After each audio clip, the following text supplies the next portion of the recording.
Hello. Hello. Okay, welcome to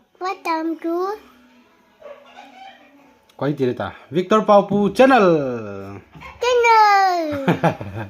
Tu na hi Paupu to ani olaya ma kan him na ji la hichla cha pa no ki bat do ham ti le kalu sit kho saw no film apa na hong ki bat do a chi Paupu hi asian la ya chu ama thimi mun na kan man ji le it works la cha na kan sa han de he okay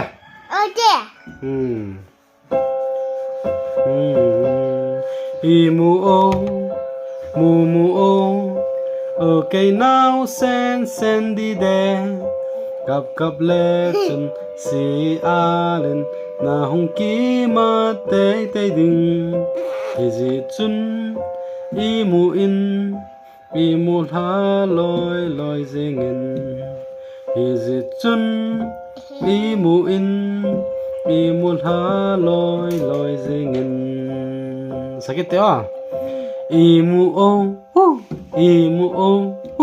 okay Paupu sendi de kap le chun si alen na hong ki ma te ding ji chun imu in imu ha loi zingen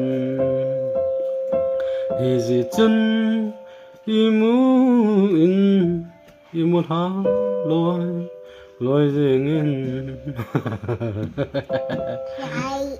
Saya tenang.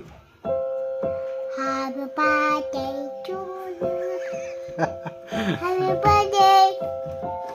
Happy birthday. Bye bye bota. Bye bye. Bye bye.